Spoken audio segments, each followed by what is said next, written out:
Do you remember when shopping used to be an event? You didn't run in real quick. You actually planned it out. You might have worn, real pants. You committed. You went with friends and family. Like when I went with my family to the Houston Galleria the Saturday before I got married. My family had all come in from Ohio to visit in Texas for the wedding, for the big day, December 10th in 2000.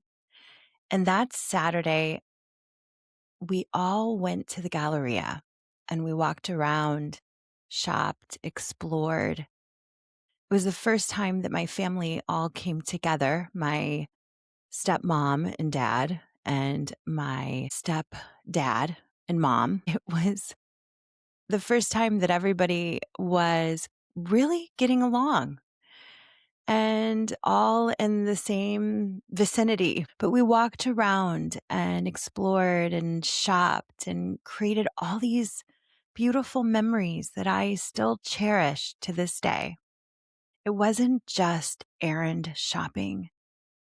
It was an experience, especially because it was the Houston Galleria. Welcome to Sorry It's Discontinued, a podcast about the world of retail and the people who keep it going every day. Hit follow, leave me a review, and have a seat. Today, we are talking about the Houston Galleria and how it became the place to shop and work and be seen in Houston. It can still be magical. I am hopeful. Sorry. It's discontinued.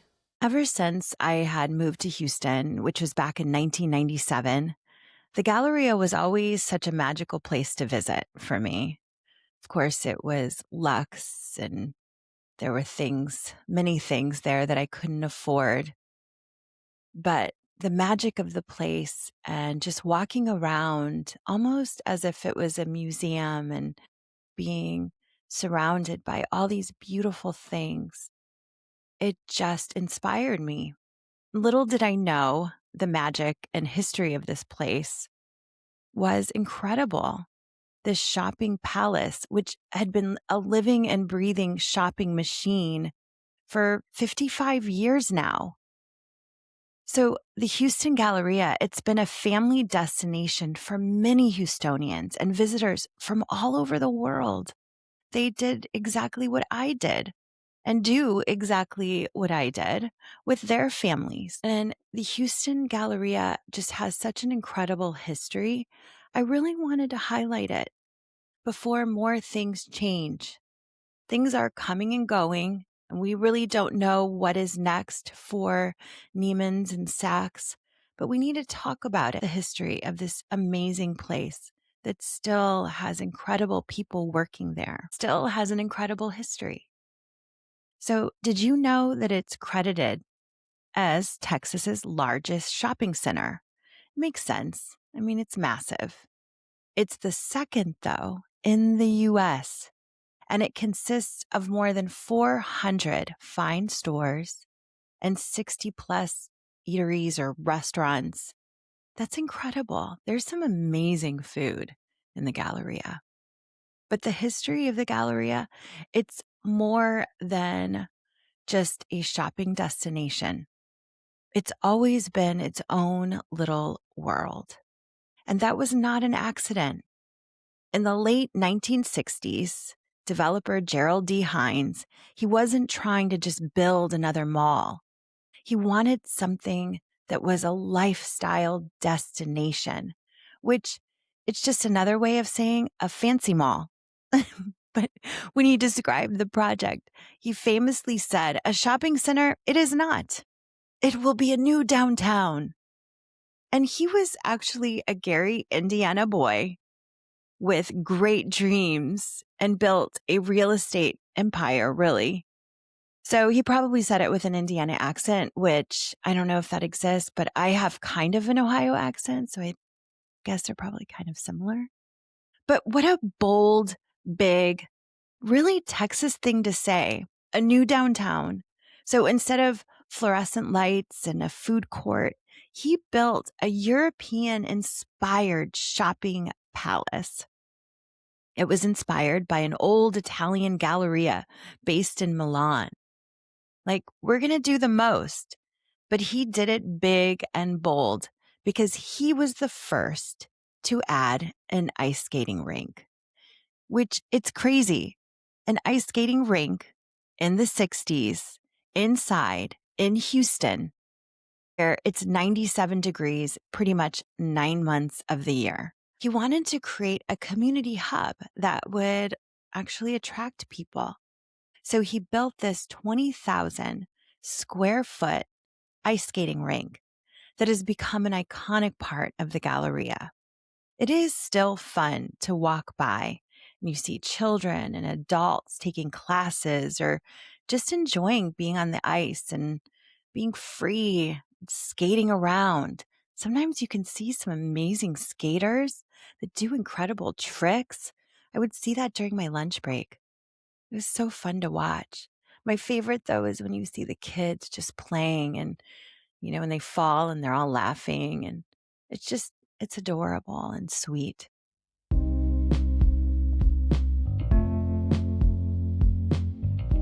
So the Houston Galleria's construction, it actually started in 1967 at Post Oak and Westheimer. They put up the office towers first, then the mall structure, and then the giant rink in the middle. You can actually look up, of course, old articles on the Galleria being built. And it's so fun to see, especially if you're a nerd like me and you like to go back in history.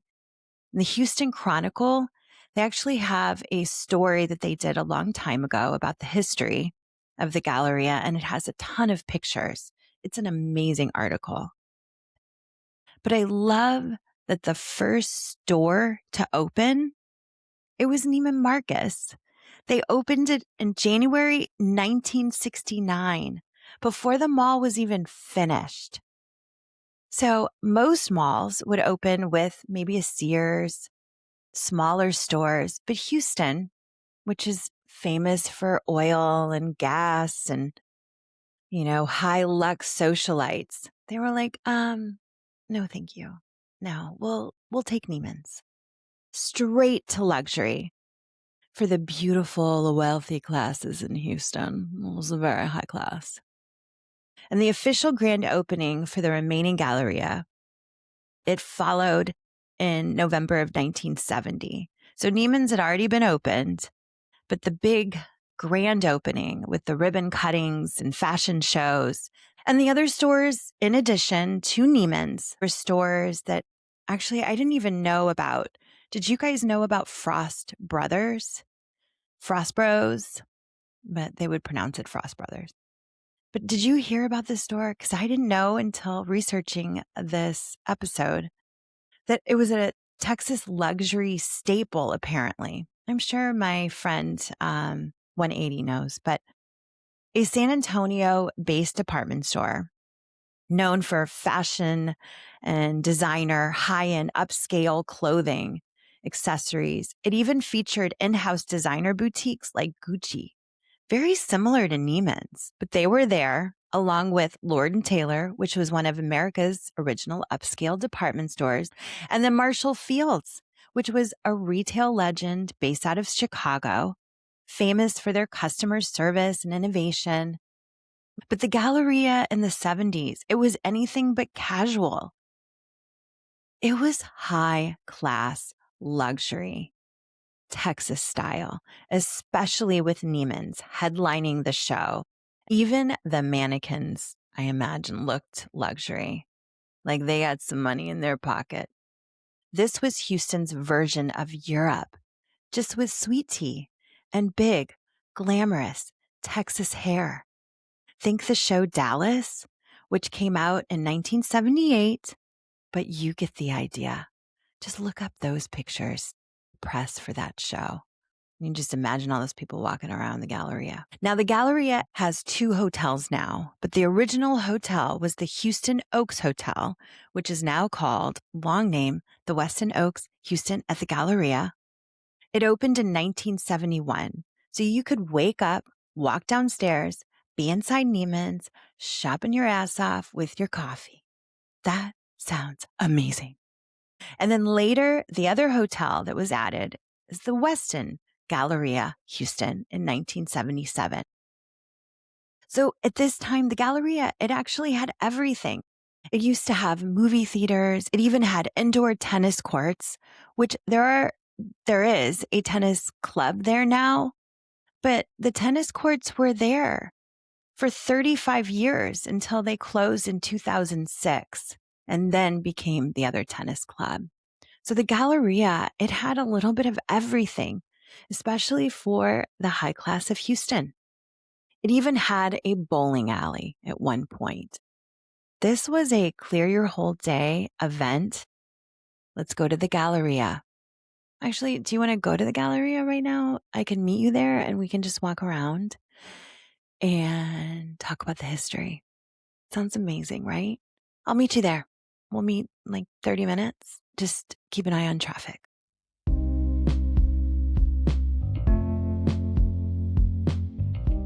So Mr. Hines, he was brilliant because the city of Houston it was a big hit. They loved the Galleria so much. And by 1977, Galleria 2 opened, more stores, more offices, and the indoor city. It just became so popular. But apparently parking was already a nightmare even in the 70s, which it's definitely a Houston tradition. That has not changed. Traffic. But who cares? Because the boutiques that were added in the 90s, it made the traffic an afterthought because you had Chanel, you Gucci, Louis Vuitton, Prada, Saint Laurent, Tiffany and Company. They were all added. And suddenly the Galleria, it was like traveling to Paris, but really Texas style. Like Houston was just showing off. Like, you thought we were just cowboys? Yeah, you're so cute. I'm going to go get a Chanel handbag right now. I'll meet you at Prada. So the Galleria from the beginning, it was not just retail. It was a statement. It was where Houston gathered. Radio stations did live broadcasts, tree lightings. They shut down streets for all these exciting events and political rallies, celebrity appearances, and celebrity shopping, because you never know who you're going to see. And think about those who worked behind the counter, especially in those early Galleria years, the 70s, the 80s, the 90s. Honestly, they had to have had the best seats in the house. The fashion, the drama, the secrets, the scandals. Don't tell my husband. Don't tell my husband about this purchase. Don't tell my wife about these secret shopping trips. I mean, retail tea all day. And that's the best. But I want you to imagine and think about not the shoppers in the front and all that was happening there. You need to move your amazing imagination to the back, behind the counters. Think about the men and the women hustling in the back, taking care of all of these socialites, all of these shoppers, all of these people, those sales advisors, tailors, and teams working behind the counter, quietly making it all happen. They were styling people head to toe, pulling sizes, steaming dresses, matching foundations, and doing bold makeup. I mean, come on, 80s, 90s makeup, the best. But finding the perfect products for all these people, helping someone look incredible for their gala or confident for a job interview. They were pampering these customers. These amazing associates, they weren't just selling things. They were creating the experiences. They were building the relationships, and they were building their careers, building their lives. And these fucking badasses, they were the ones building up all these brands. Think about it. All of these brands, all of these companies, and all of these stores, the associates made them what they became. They were the reasons the stores lasted so long to begin with. But if you look back at who saved these stores from being bankrupt earlier, was it the guy in the corporate office making the stupid, selfish, greedy decisions? Or was it the teams on the floor taking care of the customers and creating the memories? They're the reasons these stores have lasted. These brands became as big as they did. It was the associates who made all that possible. And what made the Galleria in Houston magical was the people. Not just the marble floors or the skylights, but the people. Always, always the people.